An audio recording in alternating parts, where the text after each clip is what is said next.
I think in terms of the salmon restoration, you know, a lot of people said when I first started thinking about this and writing about it almost a decade ago, most people said never.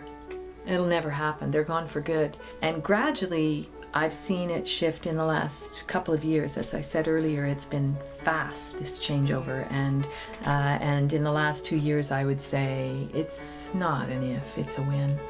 It's when is this going to happen? What we've demonstrated through the collaborative approaches with the COULEE and the Okanagan is the ability to move forward, separate the politics from the technical issues, and start tackling some of the technical issues. For Chief Joe and Grand Coulee, what we've seen is the technology's there for passage at high head dams for adults and also for juveniles. The next step is the will to make it happen. Once we started getting into the talks and getting back into the subject of the CRT, we thought, well, let's not just make it about having the tribes involved in the CRT, but let's make it about bringing back what has been lost. And it was really neat to see the 15 basin tribes come together and share that common voice. It isn't just about the salmon, even though that's a big part of it. It's about protecting the habitat and the cleanliness of the water and the environment. And I mean, because we're going through a lot of changes in these days, whether some people want to admit it or not, and we've got to try to do what we can to protect it and save it. These waters are getting very warm, and it's more and more important for the salmon to be able to return to the headwaters. If they get stuck down here and the water doesn't cool off in time, a lot of them will die. We do have the potential for a very large amount of habitat in the Canadian Columbia Basin. And we're talking about very valuable habitat when we look into the future, because we know that the lower Columbia is going to be really impacted by heating temperatures from climate change. In the mid-90s, that's when we saw the low point of about 2,500. And at about 2008 to 2010, we had returns where that would enable harvest for not only for food fishing for the Okanagan, but also a recreational fishery and an economic fishery for the Okanagan.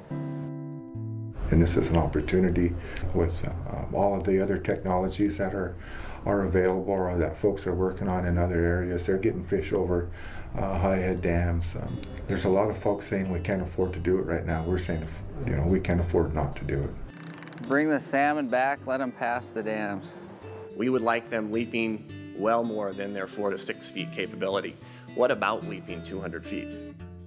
Our system utilizes a flexible sleeve that creates a seal around an object. A pressure differential is then introduced, and that pressure differential is the motive force which pushes or pulls that object forward. The whoosh appears to be an opportunity to have a low handling, low stress, effective at high head dams kind of technology for helping fish get upstream. There is no biological reason I see that salmon can't be back in the Canadian Columbia Basin. If fish passage is provided at Chief Joe and Grand Coulee and the salmon are able to come in here, certainly the provisions are in place for providing flows from the licensed flows to support salmon. But you still have to go through a trade-off, because once you have the salmon in the system and society or governments make the decision to manage for those salmon, it means we need to change operations. The most important thing that we have to do to get salmon restoration is to talk across the border, is for people here to talk to people down the estuary. Let's have a goal. Let's have a really clear goal that motivates a lot of people. Let's not let the period of loss be any more than 100 years. So let's have salmon back all the way to the headwaters within 100 years of their loss. We're in it for the long haul. We're not going anywhere. When I'm gone, there's going to be somebody step in behind me and continue to push it. It's not a matter of if they'll come back, it's when they'll come back.